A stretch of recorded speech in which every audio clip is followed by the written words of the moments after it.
Hey everybody, Jim Masters here live. This is the Jim Masters Show live entertainment lifestyle celebrity talk show series coming to you here from the New York area in the United States. We're in the host chair, so we're ready to do business, and that is to entertain and inform and have a good time with all of you here on our series. And we are honored and blessed to have an iconic, legendary person in the television world. Yes, somebody who has been a part of some of your favorite television shows and series of all time.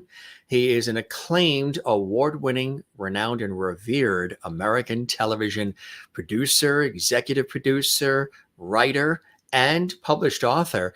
And it is my pleasure to have him here on the show. We're going to be talking about some of your favorite shows, and we're talking about some of the groundbreaking shows, including the show Married with Children, which of course you knew, on Fox. And there's a phenomenal book, memoir that he has penned all about the series with some really rollicking fun times, behind the scenes stories, and so much more. He was executive producer, writer on that series, Married with Children.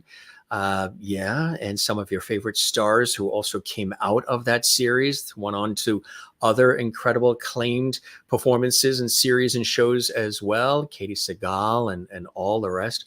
We're so honored to have him here on the show. We welcome you. If you'd like to comment, the show is live. You can comment in the JMS Laverne Hall chat room, as we call it. And it's interactive with everybody watching all around the world. So we welcome you to the show, and it's a pleasure to have you here. Some of those shows, again, that he's had an opportunity to work with and work on, well, Happy Days and Laverne Shirley and Diff'rent Strokes and Married with Children. As a matter of fact, there is his new book that everybody's raving about, Married with Children versus the World. We're going to talk about this in just a second as we get ready to welcome my special guest to the show. Just want to let you know that he has been doing this for a long time. Worked in Hollywood for over 35 years, writing, producing, and showrunning such popular TV shows as Happy Days, Laverne Shirley, Mork and Mindy, Diff'rent Strokes, Facts of Life, Married with Children, and Still Standing. And in 2017, he produced the documentary film, This is Bob Hope, for the PBS series American Masters. I know that so well. And in 2020, along with director John Scheinfeld, he executive produced the documentary, The Happy Days of Gary Marshall, for ABC. That is just some of his incredible background.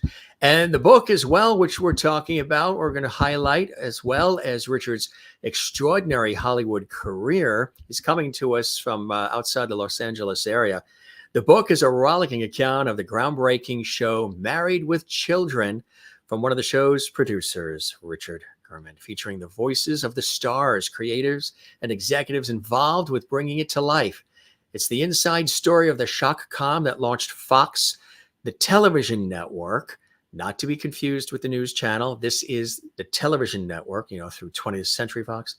And it changed TV comedy forever. He had the pleasure of working with so many extraordinary people, and some of the quotes that are in the book are extraordinary. Of course, Married with Children burst onto the airwaves with a full frontal attack on the myth of domestic tranquility depicted in family comedies since the dawn of TV, and the Outlier series created by two rebellious writers really they got carte blanche from our fledgling Fox network back in the 80s, became one of the longest running live action sitcoms in television history, and forever changed the way married life was portrayed on the networks it's so scathingly satirized. But it was far from smooth sailing as the creators buckled up against Barry Diller, then CEO of Fox, on everything from casting to content, and then butted heads with network standards as they sought to shatter traditional broadcast norms. It's really incredible. We're going to talk about this. I don't want to give it all away. You're looking at the book on the screen there, and available, of course, at Amazon and all the great places where books are sold. Great to have you with us. We're going to talk TV and some of your favorite TV shows, including Married with Children, as we welcome the producer, writer, and so much more, and gifted author, Richard Gurman, joining us here from California. Richard, welcome to the Jim Masters Show. It's an honor and a pleasure to have you here today. Thanks. It's great to be here, Jim. I'm looking at your extraordinary career, and it is iconic. You have worked on and with some of the most beloved series of all time. First, early on for you, What inspired you to even want to go into television, to go into writing and producing? What were some of those early inspirations for you going on in your life and your journey? I was in graduate school of sociology, and I got a job as a newspaper photographer, and I got interested in journalism. And through that, I applied to graduate school of journalism at the University of California in Berkeley. And it was a very heady time. It was the early 70s.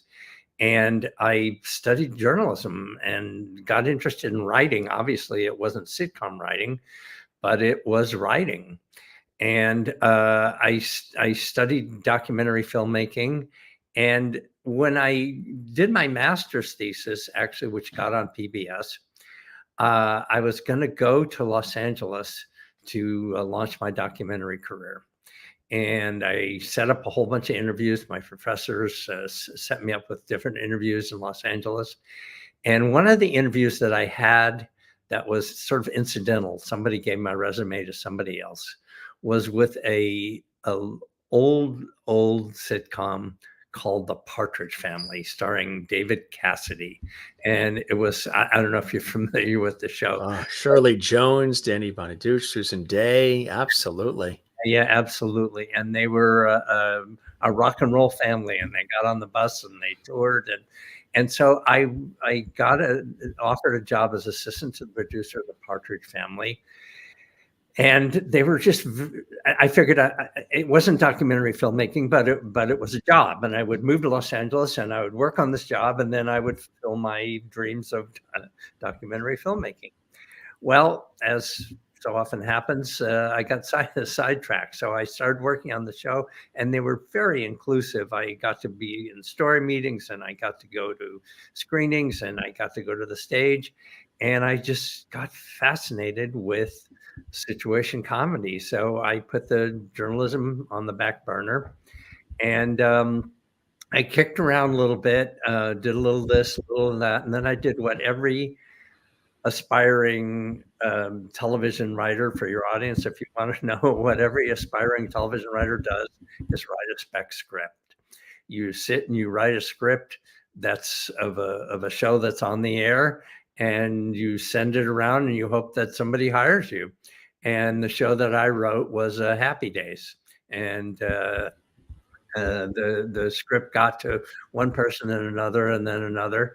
And then Gary Marshall, who's a genius and who I love and who I made a documentary about in recently, he had like so unusual. There's nothing like it even today, like an apprenticeship program for aspiring writers. And my calling card was my spec script, and I got into this apprenticeship program where I can remember I got paid $250 a week to be an apprentice writer, and you basically sat with on his shows. I was on Laverne Shirley, and you sat and you did what everybody else does, and you learn the trade from the inside out. And once you prove yourself on the show, then you get hired as a writer. And I got hired on Happy Days, and then then from then on, I had a career. So that's what got me started. I wouldn't say it was an accident, but it was a little bit of happenstance. What was it like working on those Gary Marshall shows? We've had several of the guests from or performers. Anson Williams has been here. Marion Ross has been here. Don Most has been here. And then I knew personally the wonderful Cindy Williams. Yeah. And we actually did a tribute to Cindy, and we had Penny Marshall's daughter, Tracy Reiner, on, and we had several other people that knew Cindy. Those series, of course, have a cult following and still are beloved today. You were really sitting at the feet of the masters. You were sitting and you were watching the run-throughs. You were watching the actors go through the material. You were working with such top writers as Lowell Gans and Babalu Mandel, and you were rewriting. And it was, it was serious work. It was hard work because you had to put on a show every week, but it was like a camp. and Gary would show up and he'd give this idea and he'd give that idea, and it was phenomenal. It was there was you just absorbed how to write, and then at the same time you were called on to write. You had to write scenes, you had to write scripts, and I can't imagine a better learning situation.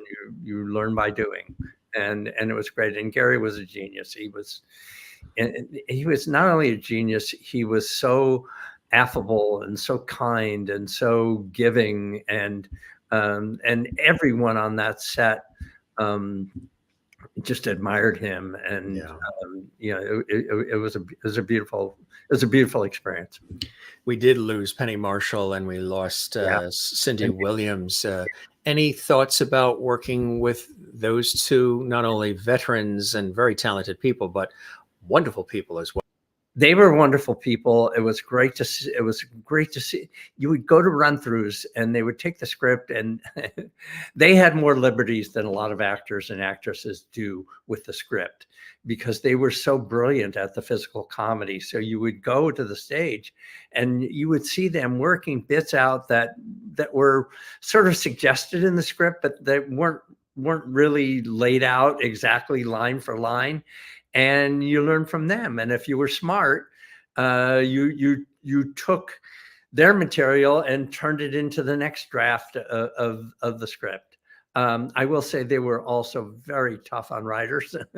they if they didn't like something, they let it be known, and they were argumentative, but it was all towards the end of getting a better show done. It wasn't just about ego. It was about, I mean, there's ego in there. There's going to be ego with stars.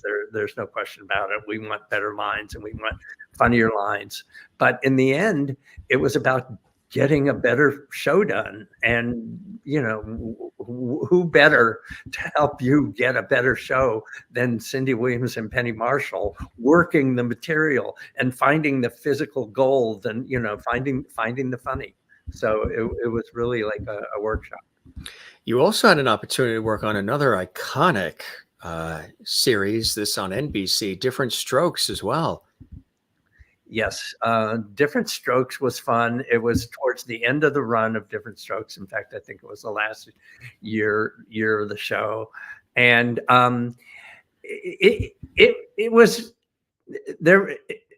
A huge contrast between a show like Diff'rent Strokes and Laverne Shirley, where Laverne Shirley, there's a lot of improvising, and within the structure of the script, there's a lot of improvising. Diff'rent Strokes was very kind of set and straightforward, and it was very serious. I remember I wrote an episode about there was a kid named Danny who was also adopted by the family, and he was kidnapped, and he wasn't molested, but there was a fear of it, and we had to go through all kinds of experts and people telling us what to write and what not to write. And there was this sort of a seriousness about those shows, that and Facts of Life and so on, that flashing forward, if I may, to Married with Children, that Married with Children just kind of slapped a lot of that in the face. And it was good training. The show was great. Gary Coleman was great. It was interesting to work on, but it was, if I may say, sort of serious comedy. There was always a message. There was always something to learn, and not that there can't be something to learn in a sitcom, but it was very straightforward.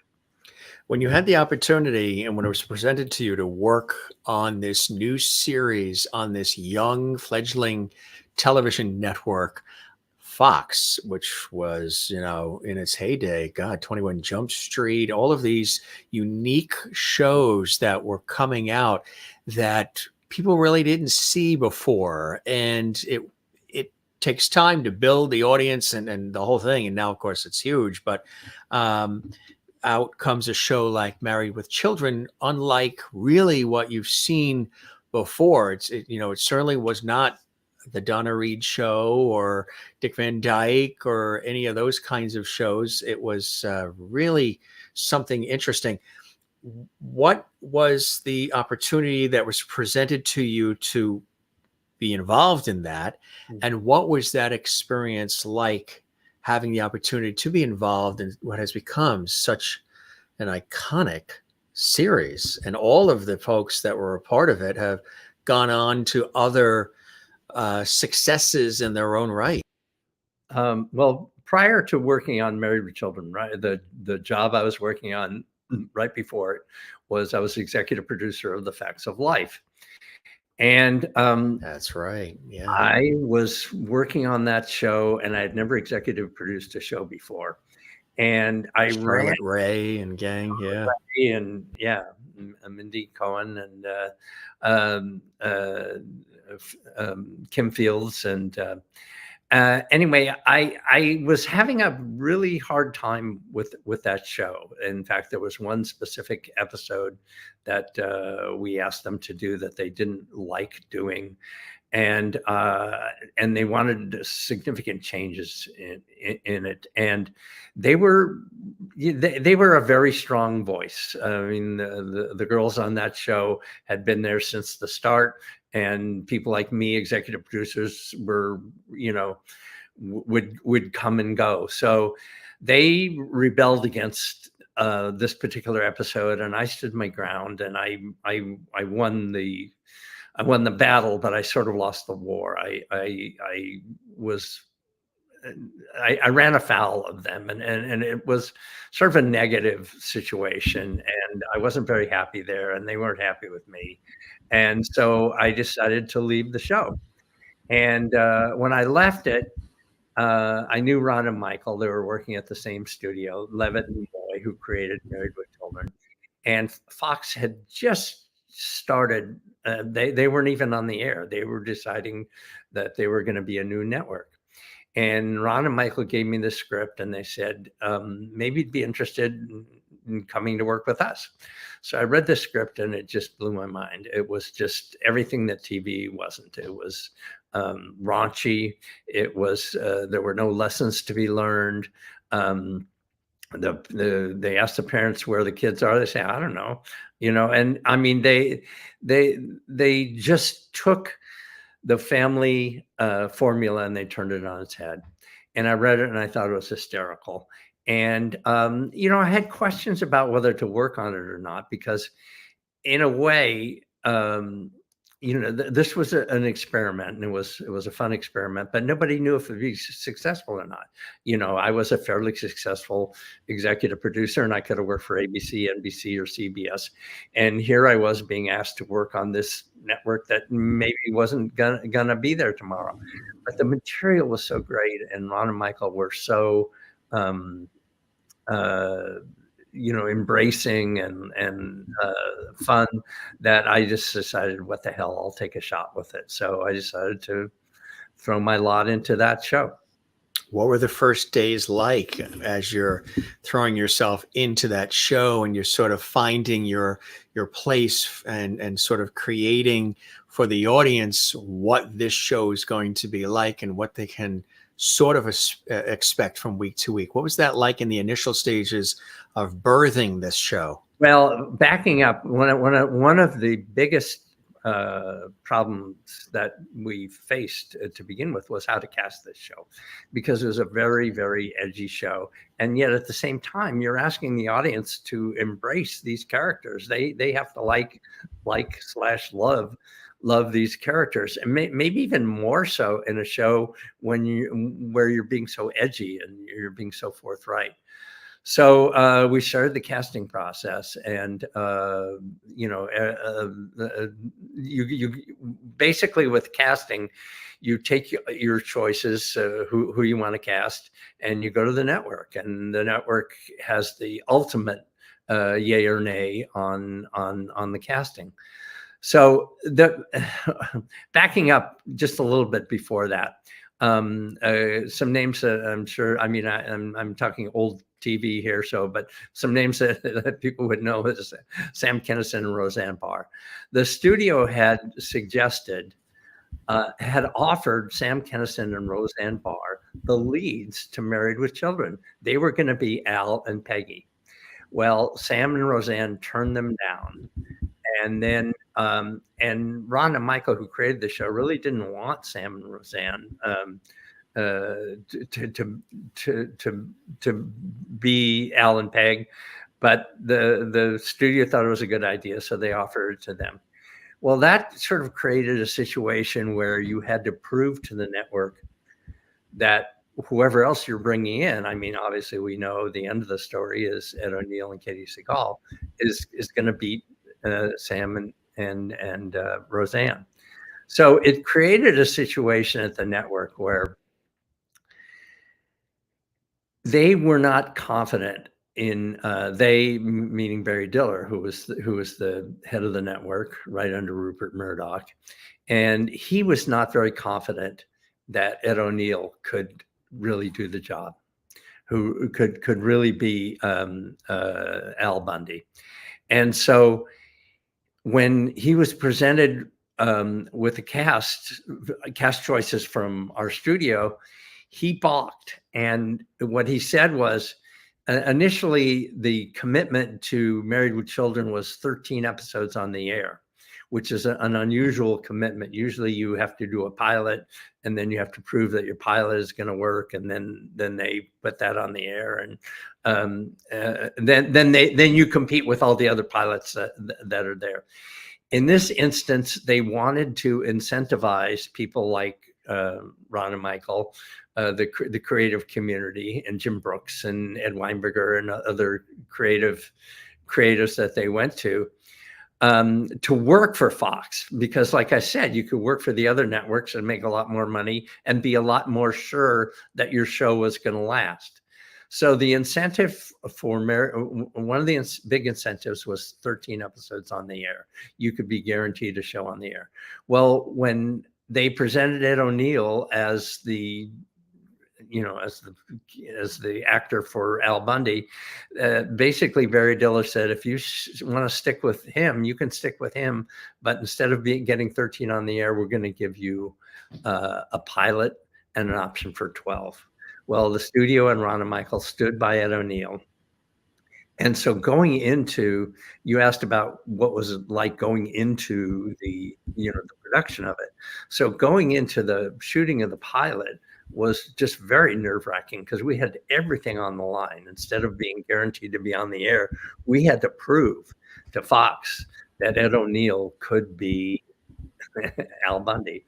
And by the time we shot it and delivered it, they were convinced. I mean, he did this amazing job. And Ed knew that Barry Diller didn't like him, but he didn't know the extent to which everything was on the line. In fact, until he read the book. And so, everybody was very nervous about going in, and we proved ourselves, and we got on the air. So that was the sort of the very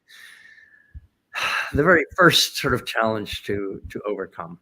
Exactly. And of course, it was a groundbreaking show, and your book is really, it's a page turner. And I really, whether you're a TV aficionado, or you work in the industry, or you're just a super TV fan, or you just love these shows, or you love entertainment and stories about people and how things can come together, it really is an extraordinary book. And Richard really takes us through some of these ups and downs, and the great times and the crazy times. And you reveal, really, truly, you've taken the time to reveal these inner workings that, as you say, at times were disruptive and contentious, yet at other times hysterical and raunchy as the Bundy family themselves. And you have interviews that you were able to conduct, which was great, to bring them back with Ed O'Neill and Katie Seagal, and as well as media moguls and network executives, writers, directors, critics, even the woman who was so offended by one episode, she launched a sponsor boycott that almost got the series canceled. You really dug deep with this, didn't you, Rich? Yeah. I mean, that was an interesting story. After the first and second year, the show did okay. I mean, the people who liked it loved it, but it wasn't like really hugely taking off in the ratings. It was doing okay. It was doing okay for Fox, but it wasn't doing okay compared to ABC, NBC, and CBS, which is really what you had to fight to stay on the air. And this woman named Terry Ricolta, one night she's watching the show with her kids, and I guess she didn't know it was particularly raunchy until she started watching it. And it was a particularly raunchy episode, but no raunchier than any of the others. It was one where Ed and where Al and Steve went to a bra shop to buy a bra for Peggy, who was upset that her bra had been discontinued. Well, when they got to the bra shop, it was like a Fredericks of Hollywood. It was like a party. People were prancing around in various states of undress, and Al couldn't believe he was there.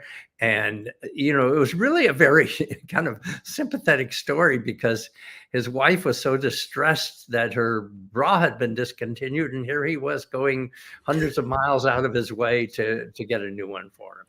Well, all that Ms. Ricolta saw was people in various states of undress, and it was raunchy. I mean, it was what it was. Well, she got very upset at this, and she felt it was coming into her house also at 8:30, and usually there's the family hour starts is from 8 to 9, is from 7 to 9, and she got very upset. And she called the network the next day to get her grievances addressed. And instead of talking to her, they routed her to the show, and she ended up talking to one of the writers of the show, Marcy Vosberg, a woman. And Marcy Vosberg was wasn't really apologetic. I mean, she wrote the episode, for God's sake, so she's not really going to apologize for her own episode. And she basically said, we take the position that if you don't like the show, you can change the channel. This is America. I mean, you have choices. You don't have to watch this show. Well, this set Terry Ricolta she got very, very upset, and she felt that they weren't dealing fairly with her. So she went directly to the sponsor. She went to Colgate-Palmolive. She went to Coca-Cola. She went to various sponsors of the show, and she said, "You're basically putting softcore porn on the TV, and it's coming into our home. And, I won't tolerate this." And so she got a responsive ear.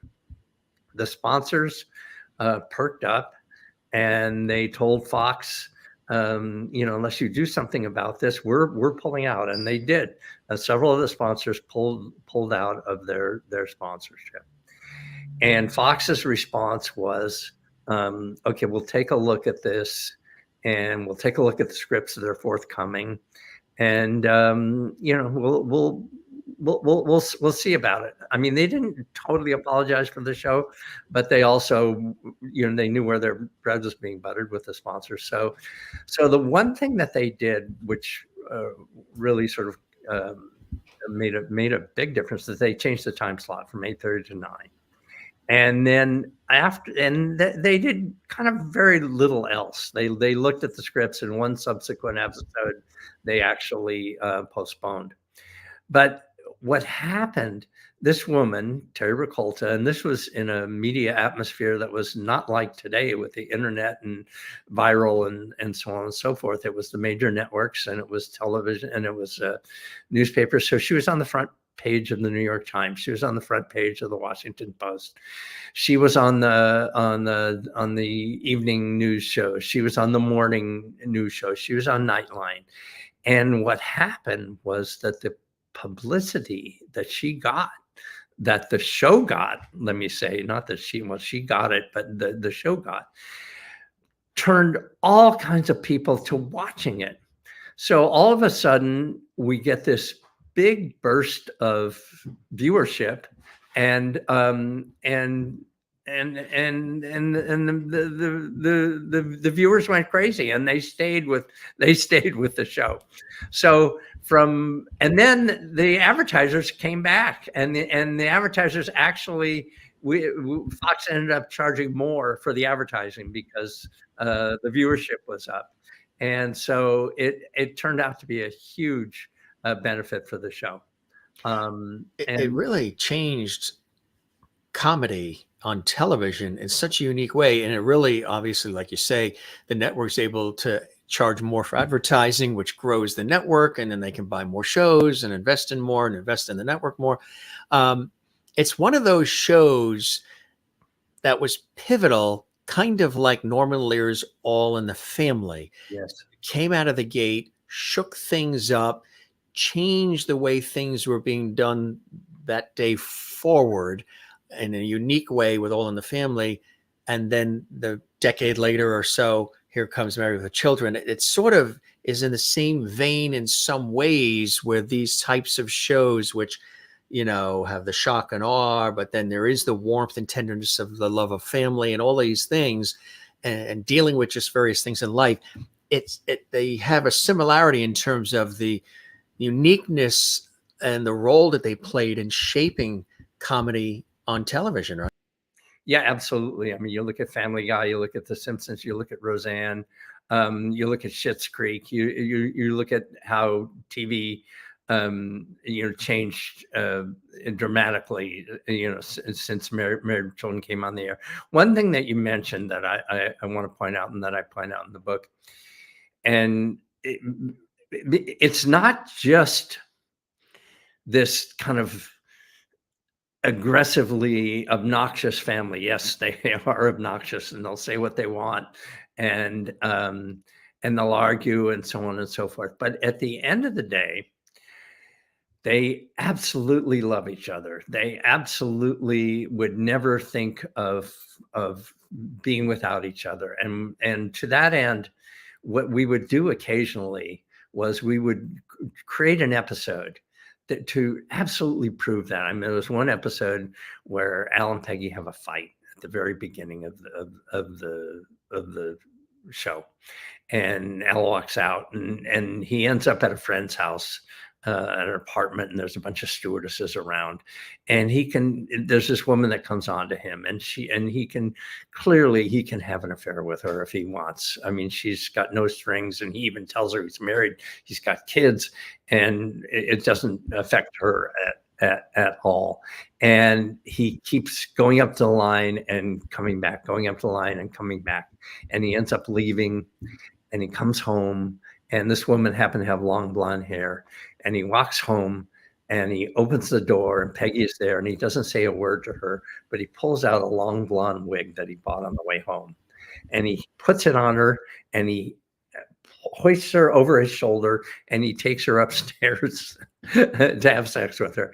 And the audience just goes crazy. I mean, there's just no way that they would be separate. The ultimate episode to prove it was we had Vanna White as a guest star. Yeah. And Vanna White shows up at the shoe store, and we find out that she was an old girlfriend of Al's, and that back in the day before Peggy, they were boyfriend and girlfriend, and she just lusts for him. She now is very wealthy. She's not playing herself, but she's playing a very wealthy woman. And she comes to the house, and she offers to literally buy Al. It's like an indecent proposal. She's going to buy Al away for like hundreds of thousands of dollars. And the family decides they're going to go for this. They're going to leave, and Al's going to end up with Vanna White. And then at the very end, Al is literally lying on bed with Vanna White. There she is. and Peggy is about to leave, and she can't stand it, and Al can't stand it, and they kick her out, and they're back in each other's arms. And then before you know it, they're back bickering about being too close to each other. But I mean, there's no doubt in anyone's mind, in the actors and the audience, that they're going to stay together. And that was a big part of why we could get away with so many of the things that we got away with. And I talk about that a lot in the book, about you can't just be belligerent and blasphemous. The same with the kids. I mean, you can be angry at your kids, and you could treat them in a way different way than sitcom parents treat their kids. There's so many shows and episodes where kids turn 18 or they turn a certain age, and there's a rite of passage episode, and the father takes the son into some deep lesson about life and friendship and so on. Like, well, Leave It to Beaver, and yes. And our rite of passage episode, Al takes Bud to the nudie bar. He takes him to the nudie bar, and Bud is just like thrilled. And at first you think also, well, okay, I mean, this is funny. It's satirical of rites of passage to show you don't usually see nudie bar. But once you get there, there's another twist. You realize that what he really was doing, and he owns this, is he got into a bar fight. And his real rite of passage with Bud was a bar fight. And he and Bud together fighting off these other patrons at the bar. And that's the rite of passage that they had. So, how did you, not source material, but how did you guys come up with the storylines and the content? Were you pulling from your own life experiences and people that you have all met? A lot of times people write and produce things based on experiences they have, meeting somebody in a supermarket, or their Aunt Thelma, or were you able to source life around you? Yes, part of it was that. I mean, the writing process is for a sitcom is you come into a room, and in this instance, I mean, I've been in corporate settings. I've been on shows that are like a boardroom. I've been on shows that are like a library. In this case, it was like a fraternity meeting room. It was like a Ron and Michael turned their office into just this lounge, and you would walk in the morning, and everyone would start pitching out ideas, and they were, sometimes from your experience, or sometimes from the news, or sometimes it was specifically to send up another sitcom. And you would kick around ideas until something gelled. And then when something gelled, you would start seeing if there's a beginning, middle, and an end, because there's a craft to it. It's not just throwing spaghetti on the wall to see what sticks.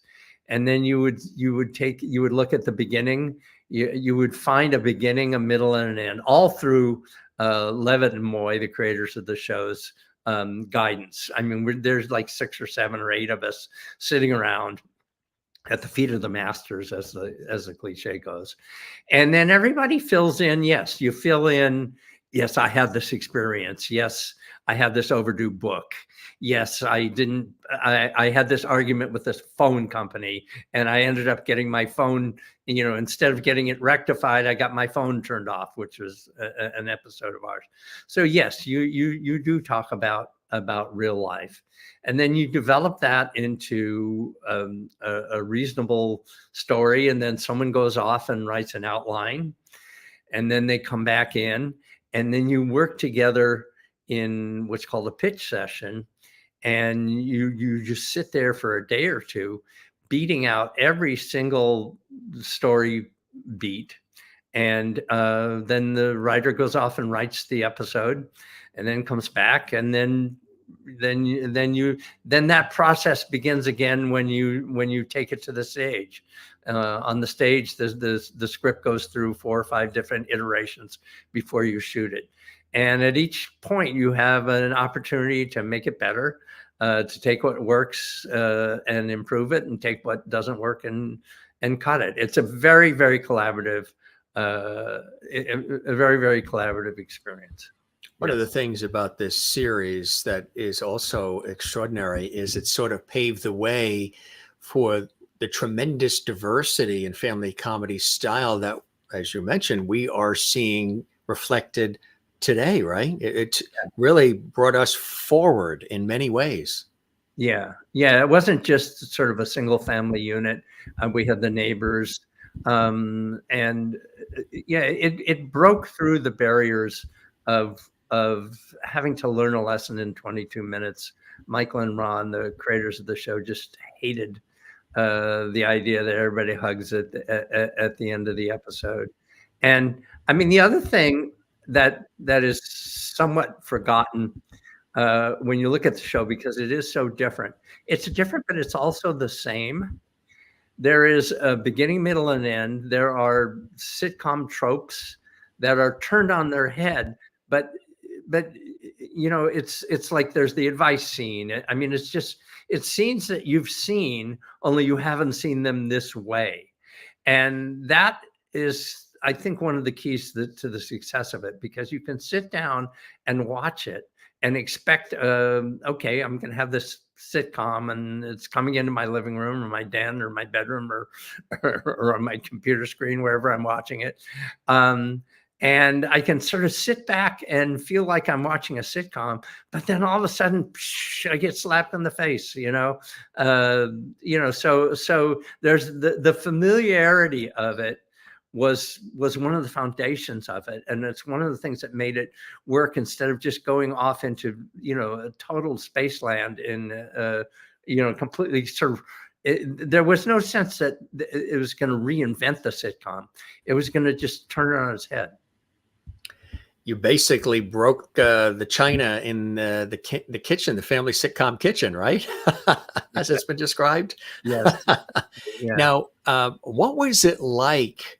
And it's quite a process, gathering everybody, gathering Ed and Katie and all of these people involved with the show, and getting sort of the remembrances, the stories, the vernacular, just getting things together. That must have been an arduous, a big process. Huh? Was everybody excited to be a part of the book?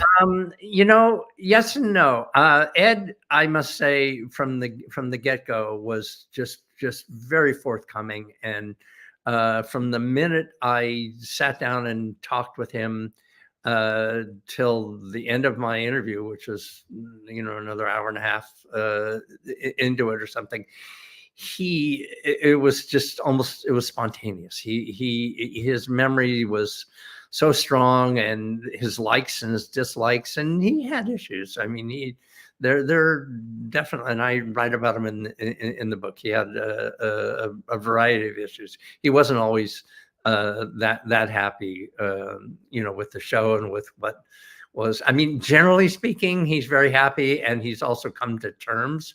He's come to peace with some of the things that were. One of the things that I talk about in the book that bothered him the most, and this will happen with any actor on any ongoing series, is that you become stereotyped as an actor, and he felt that he could never do another role, because people would think, he's Al Bundy. And to some extent, he was right. He famously was in was hired as an attorney in a court martial in a very serious movie. And when they tested the movie, as soon as he walked into the scene, everyone started laughing and pointing at him and said, "Hey, there's Al Bundy." So he became upset about that. He wasn't happy about that, but he eventually worked his way through that. Katie was very cooperative. She understood that she was playing a role, and that that this was satire. And she just did an amazing job. Well, I will say, she probably brought more to the character. Well, Ed brought a lot to the character, but she brought so much to the character. She was written as this kind of lazy housewife who wasn't taking care of herself or her family, and she would sit on the couch and watch TV and eat bonbons. Well, that was always there and always going to be there, but she brought this kind of a pride about herself.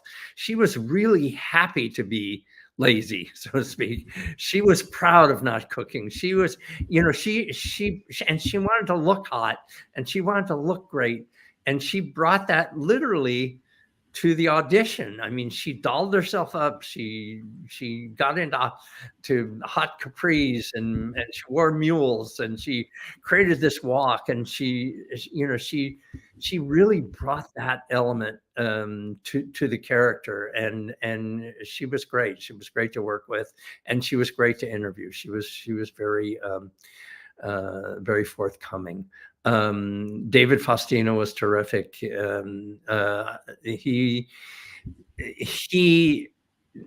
Both he and Christina really added. In the first couple of years, they weren't used as much, and then they really started showing their prowess, and we used them more and more. And David brought his rapper to the part, and his interest in hip hop, and we incorporated that into it, and he was really wonderful. Amanda had some issues with the show. Amanda basically loved playing Marcy. She loved the opportunity that the show gave her to star as an actress, and also to become a director, which she did. But she had some issues with the treatment of women, and with the, I mean, she ultimately knows that, it was satirical and so on, but she had some issues to the extent where she answered her questions to me by email. I would send her questions, and she would send me back answers, and she was very forthcoming, and she was great. But she of all the people on the show, she probably had the most issues with sort of the politics of it, and the slant of it, and yet at the same time, she's very gracious about her character and what her character did for her career, and she was really great. Christina, I wasn't able to interview because, as you know, sadly, she's going through her MS crisis, and she's really, having a tough time with it. But she's really a brave soul, and I had a lot of material to work with just from my own observation of her and from other interviews that she's given. David Garrison was extremely generous, as was Ted McGinley. And so, yes, it was. I mean, to go back to your question, it took quite a lot of time on the phone. I was interviewing them all on the phone, but as well, you've read the book, you can see they weren't shy about anecdotes, and Ed would even tell anecdotes where he didn't look that good, and he would laugh about it, and in retrospect, he understands in retrospect, and I made it very clear, and he made it very clear that fans know him from the TV show, and they expect him to be Al Bundy when they see him, and that his early expectation that they would see him differently was, didn't prove to be true, and he understood why, and he was very forthcoming about that. And they all just gave me wonderful anecdotes, which you'll see in the book. And you had an opportunity to talk with, media executives and other folks behind the scenes on the series too. And that's great, because that gives a unique perspective, not just on the stars, but also on the inner workings of what it takes to put a television show together from the ground floor, one that's groundbreaking on a young, new network. Did you see it as not the Wild Wild West, but like a little bit of a carte blanche? I know there were obstacles, there were things that you had to hurdles and things you had to get over, but in a way, it must have been an exciting time because the network was new, because these shows were new on that network. Was there an excitement about it? And was there a sense at all that we're doing work that actually can be considered not just another show we're working on, but have this groundbreaking sense about it? Yeah, let me tell you, as I'm sure you know from interviewing people, and things have changed, but particularly at the time, there was this sense that, the creatives, the people who write, the people on that side of the camera, we're cool. And that the other side, the executives and the censors and the networks and the people who have to sell advertising, they're the suits. And it's sort of the creatives versus the suits. And when this first came out, the idea from the get-go, from Fox, even though they were as corporate as can be, and even though they knew they were competing in this multi-million dollar arena, and they had to get advertising and so on and so forth, they came over to the creative side. They came over and they said, we will give you this carte blanche because we know that we have to be different from the other networks.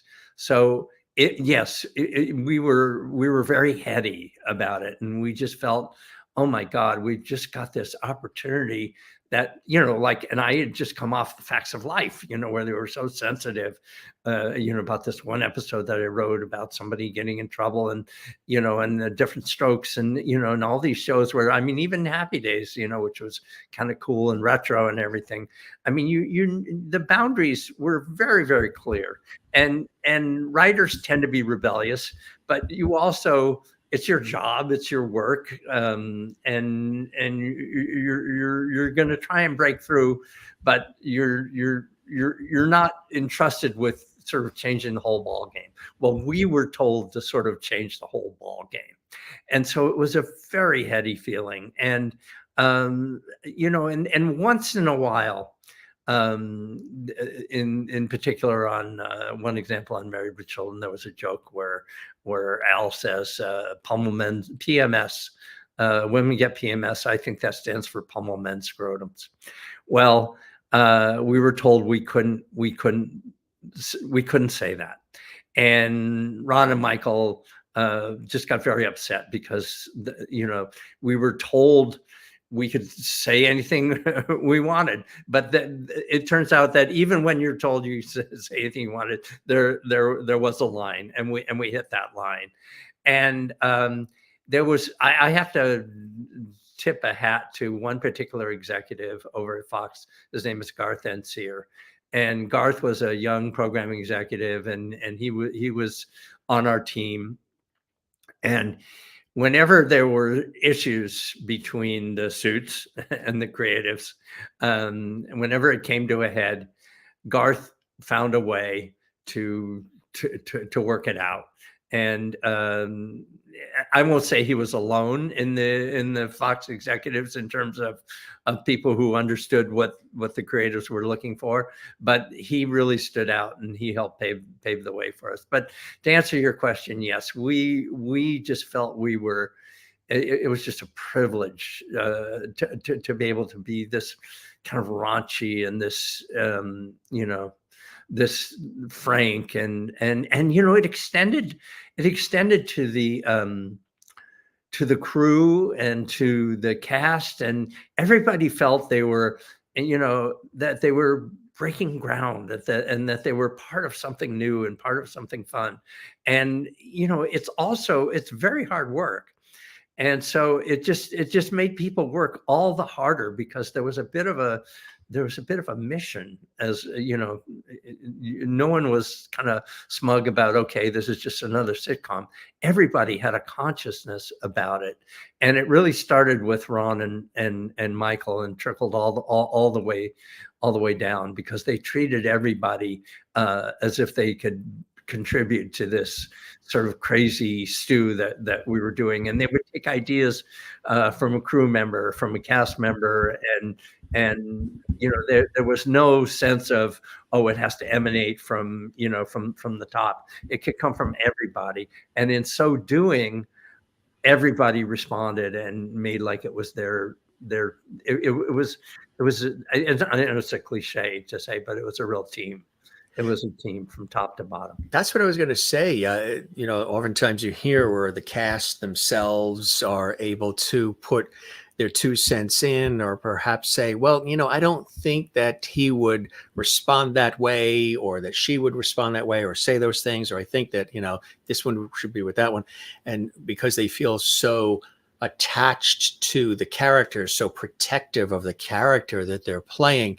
And in this scenario, in this playground, everybody participating was able to insert some of their thoughts and ideas in the overall production, huh?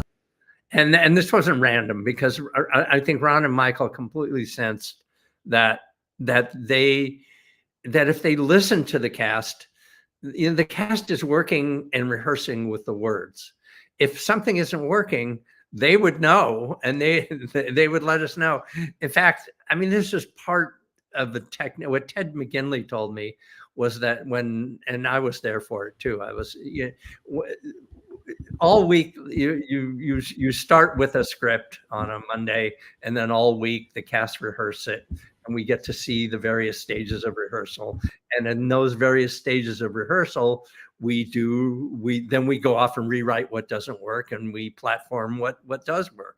But in those rehearsals, after Jerry Cohen was one of the main directors, and he would sit down with after they would run a scene, and Amanda did too, and Linda Day too, whoever was directing, and you'd get feedback from the actors, and if the feedback was that a particular joke wasn't working, Ron and Michael were very self-deprecating. They would say, we screwed up, we didn't do it right there, and they would this was part true and part technique. They would let the actors feel like, like they had that they had an investment, they had a say so in what was going to come next. And so then sometimes we would work it right on the spot. We would work through an alternative line or an alternative physical bit that was going on. Other times we would go back to the office and we would rewrite it. But the cast, everybody felt that they were invested in this show, so it came from everyone. Yeah, I tell you, when you think about it, the behind the scenes, the laughter, and just the camaraderie, it becomes like a family, doesn't it? With all the craziness and all the ups and downs, and bickering and anything that can happen, because there's deadlines and you got to get it right, and there's pressure and creativity and a lot of creative minds. In the long run, it does become like a family behind the scenes in creating these kinds of shows, or any show, right? Yes. Oh, definitely on any show. And it sort of depends on the leadership. It depends on the mother and father of that family, sort of how well that family gets along. And our family got along very well for a long time. And then we had some ragged edges too. The little pregnant pause on the ragged edges. What would be for you, and again, all in the book, people can, right, you got to get the book, but what would be 1 or 2 moments that are your personal favorites, whether they are the ragged edges or there's tender moments or moments of success for you, a couple of moments from working on that particular show that stick specifically with Richard? Well, there was an episode I co-wrote with Kathy Green, and it's my favorite episode, and maybe because I wrote it, or it's where Santa, the Bundys are over and they're celebrating Christmas with the Darcys, with Steve and Marcy. They weren't the Darcys yet; they were the Rhodes, and they're sitting and watching TV. and the news is showing Santa parachuting into the competing mall, as this big stunt to get business for Christmas, and all of a sudden the parachute loses its the parachute goes off course. The Santa falls into the backyard and dies, and he falls into the Bundy backyard. And first thing that happens is that Al, everyone sitting on the couch, Al, Peg, Steve, Marcy, can't believe that Santa has plunged to his death in the backyard. And so the actors literally broke character several times and started laughing. And you know that your show is funny when the actors break character. Well, we shot it over several times, and it worked out fine. It was a groundbreaking show because it was a Christmas show, and Christmas shows traditionally are about good faith towards men. Yes. and this was our Christmas show, and at exactly the same time when we aired this show on NBC, Alex Keaton on Family Ties was playing Santa in their Christmas show, and he helps reunite a father and a daughter who had been apart, and reunite them on Christmas. And here we have Santa plunging to his death in the Bundy backyard, and then Al has to then put on the Santa suit and go out and mollify and tell the kids who have come from the neighborhood that Santa is really okay. So it was really one of my favorite episodes, and it was really a lot of fun. On the dysfunctional family side of things, famously, Ed and Amanda had a feud. Ed O'Neill and Amanda Burse had a feud, and they didn't really resolve it. And a lot of it had to do with, at a certain point, Amanda started directing episodes, and she became a very good director. And the more she directed, the more we gave her to do. And in fact, in subsequent shows in later years after I left Married with Children, I used her as a director. She had a great career as a director.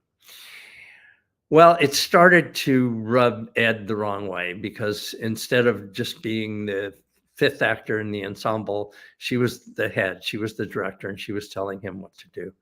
And that was part of it. And so they didn't get along for several years on the show, and it created a kind of tension that you don't want, but that sometimes is inevitable on shows. And I will say, when they showed up to work, they showed up to work, though. I mean, they were still, very professional, and they kind of check their personal lives at the door most times. Sometimes I had to get involved and sit down and talk with them, but it kind of colored the atmosphere of the series towards the end of the series.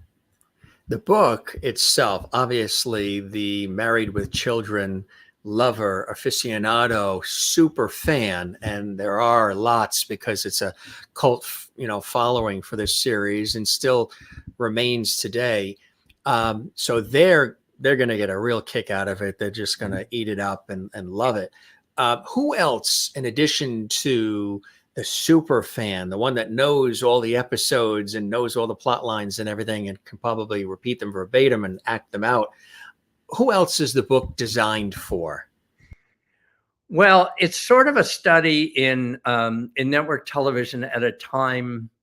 If you're a student of the media, or if you're a fan of TV, just in general, it takes you through a whole period, and we're obviously in a period now where there's streaming and there's on demand, and anybody can get whatever they want out of television whenever they want it.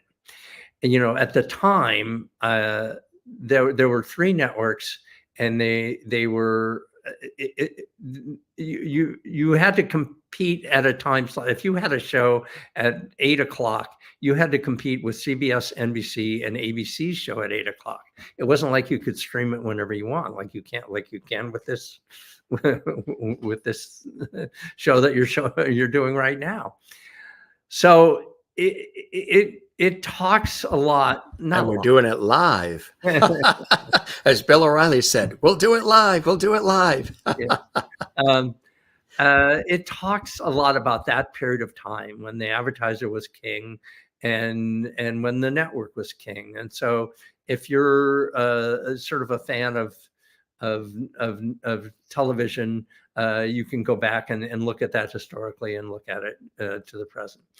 I think the other person who might get a big kick out of this is the person that knows Ed O'Neill from from the news shows, and Katie and Christina and David from their current work, and isn't as familiar with Married with Children. You can see the genesis of their work, and Modern Family, and Dead to Me with Christina.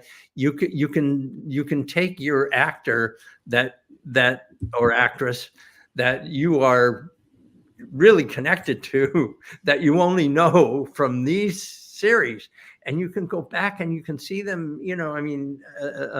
David and Christina were like teenagers, and Ed and Katie were in their late 20s or early 30s, and you can find out about their lives before Modern Family, Sons of Anarchy, and you can get a real education about that. So I think that might appeal to people like that too.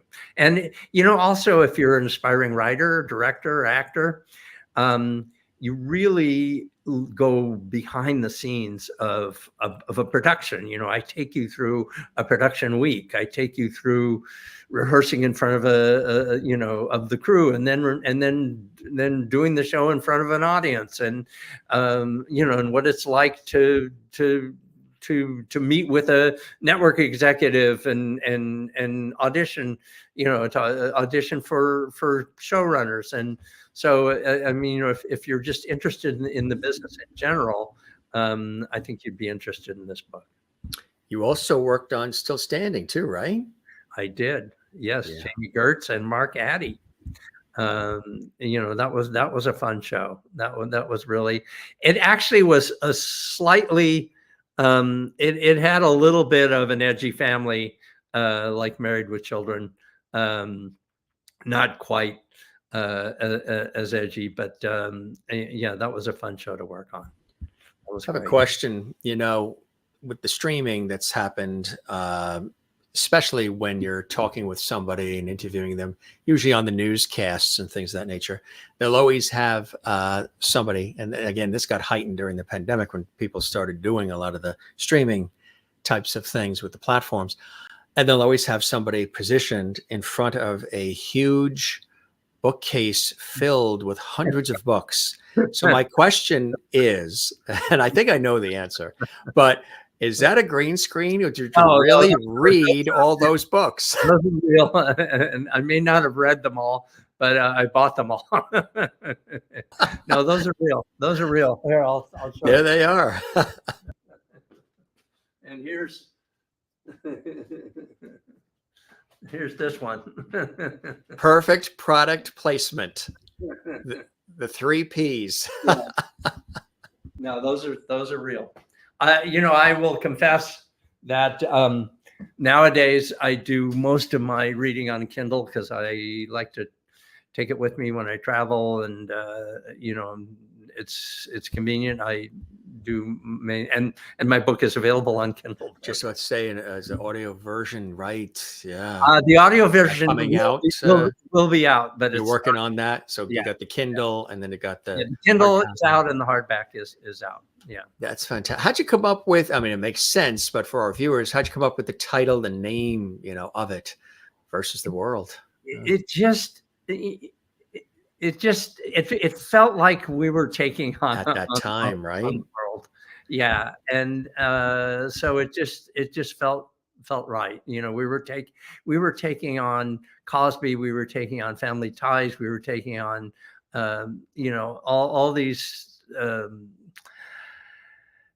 these shows that, like I said, wrapped everything up in a half hour, and we got a lot of flack. We got a lot of pushback. I mean, we were almost during that Terry Recolta thing. We were perilously close to being canceled. We weren't doing all that well, and it just, we were still, even though we were rebelling against the status quo, we were dependent upon sponsors, and we were pissing sponsors off. And so, I mean, they came around. So, and it's funny, they came back in force. And they came back and they paid the higher fees. So, it just also shows that success, success is king. We got the ratings, and they came back. You've worked on, as I mentioned, so many different projects and shows and so many things in your career, and now this wonderful book. Is Married with Children, that series, at the pinnacle for you, or is it neck and neck with others? How would you rate it for you? Yeah, Married with Children was definitely the pinnacle. I mean, you have to understand, you come to work and you have to put out this product, and it's show business. There is a business. There is a business to it. And you come to work, and you're in this atmosphere where it's this combination, where with Ron and Michael Levitt and Moy running the show, of a business and a fraternity house. I mean, you just come to work, and you can have fun, but you have to channel it. You have to channel it into this product that comes out every week. And it was so much fun to be in the writing room with them. And I mean, it wouldn't be as fun if you're just going out on a Friday night. Yeah, that can be fun. But given the fact that you have, to me anyway, you have this product that you have to crank out, and you're having so much fun doing it. The combination of those two, and I hope this comes across, I feel it comes across in the book, the comedy and commerce combination was just wonderful. And I've never been on a show. I've had a lot of fun on the Gary Marshall shows. I had fun on Still Standing, but I worked on some Disney shows that I had fun on. The Bob Hope for American Masters and PBS. Yeah. Well, that I did two documentaries. One was Bob Hope for American Masters, and the other was Gary Marshall. And there was a sense in doing the Gary Marshall, a very similar sense of what I've done with this book, which both of those productions were absolutely stellar. Oh, thank you very much. And part of it, I mean, it was weird. It's kind of come full circle. I started as a documentary filmmaker, and now I'm kind of a journalist. And the Gary Marshall one in particular, Gary Marshall and this book are both about giving back to my show business roots. And Gary was just this wonderful mentor. And, we just got a chance to interview Julia Roberts and Richard Gere and Henry Winkler, and to a person, they just love Gary. I mean, Gary opened up so many doors for so many people, Ron Howard. And it was a pleasure, just just sort of plotting that out and going to New York and interviewing people here, and then just allowing people to tell their anecdotes, and then going off and finding the film to sort of back up those anecdotes. I mean, that was definitely one of the highlights of my life. But if I had to pick one, it would be Married with Children. You know, you mentioned Gary Marshall, and then there's Norman Lear, who we just lost. These people, in as far as in the world of entertainment and getting us to think about our lives and how we live our lives and look at things differently, maybe more deeply with comedic timing and humor, and not taking ourselves so seriously, maybe exaggerating our foibles and our idiosyncrasies, but with humor and love. They really left their mark, both Norman Lear and Gary Marshall. Yeah, definitely. You know, and you were talking about All in the Family as sort of a forerunner in terms of Archie Bunker. I use Archie Bunker a lot in terms of when people say, "Oh, you know, I mean, Al, he was so, you know, he would shame people. He would be a pig. He'd be a male chauvinist pig, and so on and so forth." And I use the Archie Bunker analogy is that it's satirical. You're not supposed to be Archie Bunker. You're not supposed to be Al Bundy. You're supposed to look at things through his prism and respond to them. And also the other thing about Al is that he never ended up really winning. He would go out on a limb and he'd insult somebody, and then he'd take it in the shorts. I mean, what was great was then he'd stand up and say, "What else you got?" I mean, he was a loser, but he wouldn't accept himself as a loser. And I mean, there's some similarities with Archie Bunker in terms of just being an outrageous character who breaks the mold, and says what he wants, says what he feels. And Norman was definitely a champion, of all of that.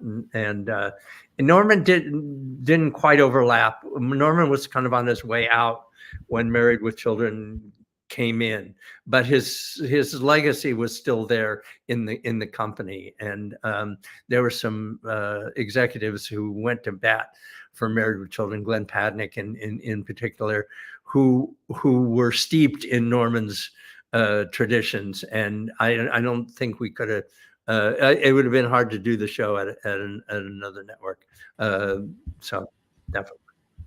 When you think about it, the timing, the 1980s, early 90s, the Fox network, just all of it was perfect feeding ground for these shows too. And 70s coming off, Vietnam and just all the different changes in society, Woodstock, and different ways of thinking, and sort of set the tone, precursors for this kind of content. What are some of the, separate from these shows that you've had a very, very important mark on, what are some shows that you always watched, maybe even when you were a kid or growing up or coming through the ranks, that Richard enjoyed? It's kind of like asking the singer, what's in your boombox? Going way back, there was a Phil Silvers show called Sergeant Bilko that I loved. I loved that show. I loved the He was amazing, wasn't he? Yeah, You'll Never Get Rich, I think was the title of it. And he was just this consummate con artist. And I always watched that show. I loved Lucy. I liked, I watched Happy Days before I worked on it. I love Laverne and Shirley. I love Penny and Cindy, the physical comedy that they that they get into. They definitely influenced me. Now I like The Bear. I think that's very good. But I watched a lot of the Norman Lear shows before, before I cut my teeth on Married with Children. I think that his shows really stood out. Aside from this fabulous book, and again, congratulations, people can get it at Amazon and really everywhere books are sold, and we'll show the book again.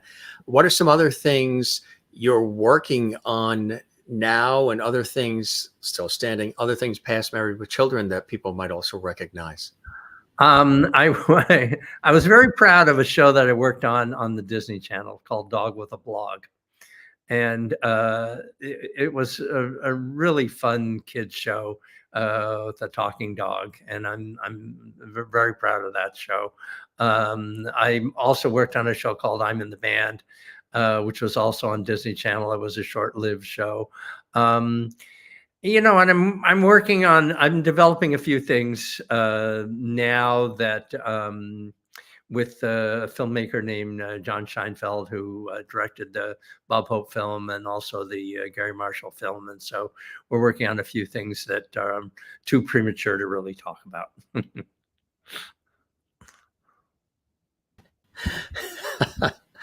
So stay tuned, folks, because when those things are announced, you know who will be returning to the Jim Master Show Live series to share.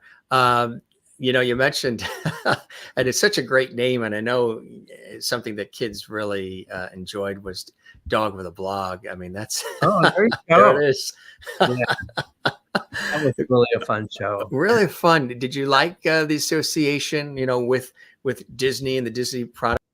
Yeah, what I liked was that you know, it was a sitcom, it was a live audience. I mean, it was, they sort of were keeping the tradition alive, and it was also they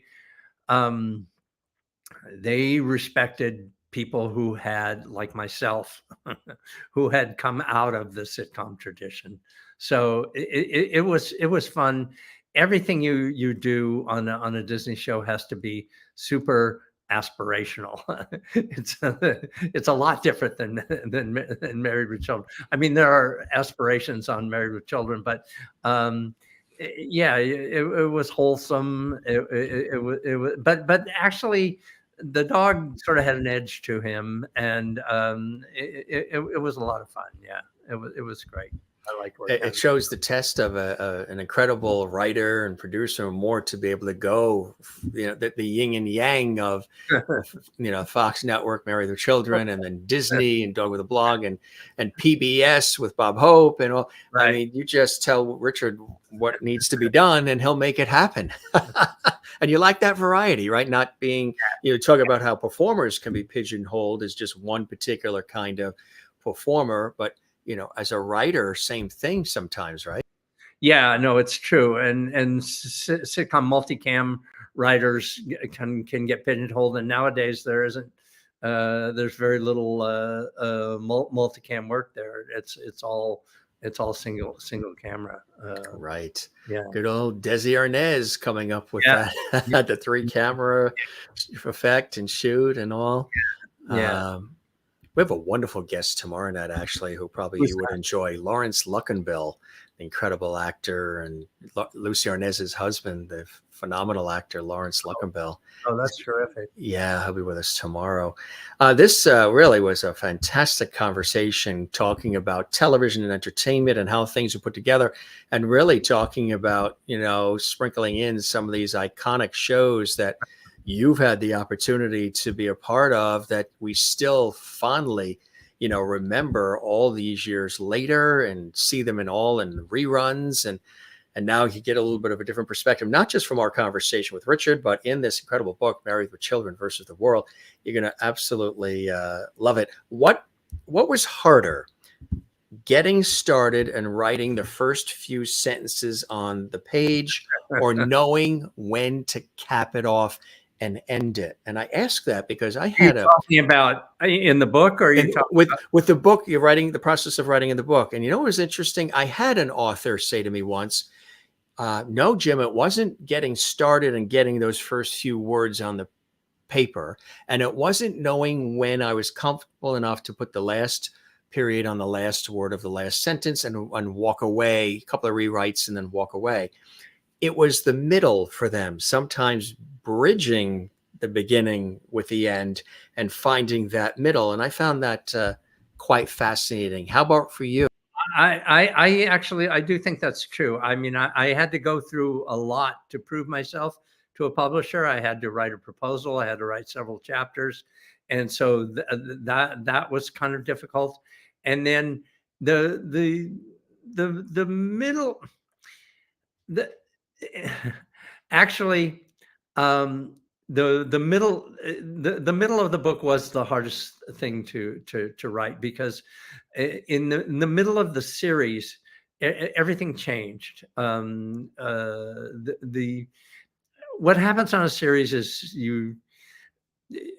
there's only so many situations, there's only so many jokes, there's only so much you can say, and then you start repeating yourself.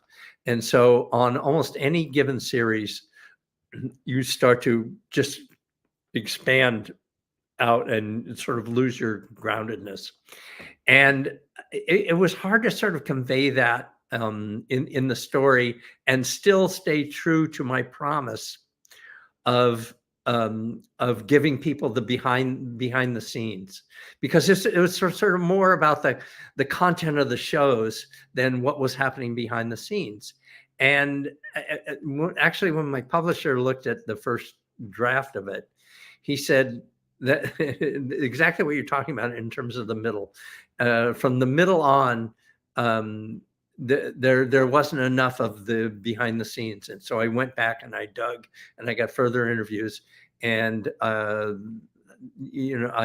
got behind the scenes even further and injected those in those years. So in a sense, what you're saying is I'm I'm agreeing. The middle was the hardest part. The middle. What a good name for a sitcom. I'll tell you what the other thing that was really hard about doing it. When you're sitting and you're writing sitcoms, you're sitting in you go off and you write your own individual script, but so much of the work is done in a room with other people. And if you're running afoul of an idea, someone else will come up and with it, and one thing will trigger another, and one person will trigger. And I'm sitting there in this book, and I'm looking for something, the next thing to say, and turn around, and no one is there. So, the book process versus what I'm so used to, which is writing with a bunch of really talented, diverse, interesting people that are bouncing off of each other, and they all have the same end goal in mind. And here I was, I only had myself and to bounce off of. So that was all new to me. Talk about being a self-starter in many ways, right? Yeah. I tell you, it really, I'm sure, was a labor of love for you, and really detailing it in a way that is real and authentic and rollicking and crazy, but tender and loving, and really, paying homage to that series and all that it took to get it off the ground, and all of the blood, sweat, and tears, and work, and laughs, and people, some with us, some not with us, who've come in and out of that show, and all the shows that you've had an opportunity to work on. And, folks listening and watching around the world, we're talking to somebody who has been in this television industry, creating some of your favorite moments on television. And to have you here as a TV guy myself in the industry, honor and a pleasure, Richard. And as I always say to everybody, I know it sounds like something that would be on the Andy Griffith Show, but we're going to keep the porch light on for you. You are welcome back anytime. And I hope you'll spread the word about our show. What we do isn't necessarily interviews. We call these, a lot of the guests that have come in from Hollywood, Broadway, everywhere, have said that we're bringing back the lost art of conversation. Like, no, I think I see a journalistic bent, and also you've done so much research and so much preparation. It's not like off the top of your head. I'm very, very impressed with how you conduct yourself.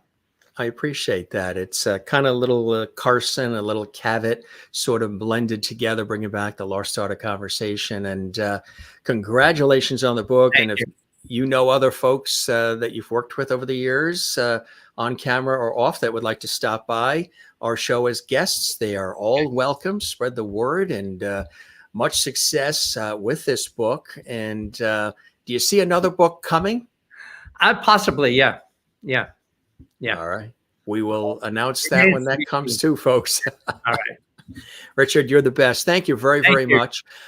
Sometimes I ask the guests after this conversation, are you going to make a sandwich now? I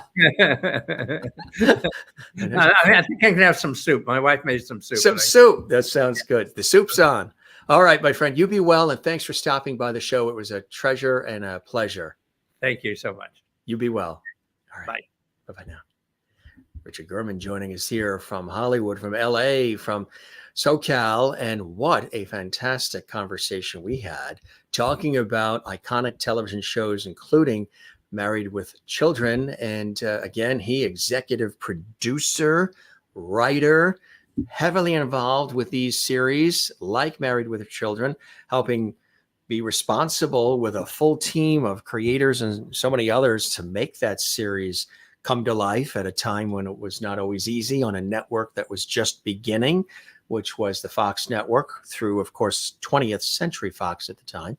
And getting a chance to hear about some of the inner workings of Married with Children, which again, he was so involved in, and some of the other shows, as we mentioned, The Facts of Life and Laverne Shirley, working with, of course, all of these iconic stars and cast and crew, and Gary Marshall with Happy Days and Diff'rent Strokes, and of course, Still Standing, and lots of other shows and specials, as he mentioned, documentaries for PBS, one on Bob Hope, and projects for Disney, like, do you remember this one, gang?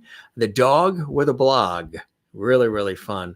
So again, a really great conversation talking about this iconic series and all of the folks. And, they're still in contact with one another and still celebrating the legacy of the series and, just making television and all the years involved. He's been doing this for over 30 years, a veteran of Hollywood, which is not easy to survive. These industries are, everything looks easy breezy when you see it on TV or you listen to it on the radio or in a movie theater.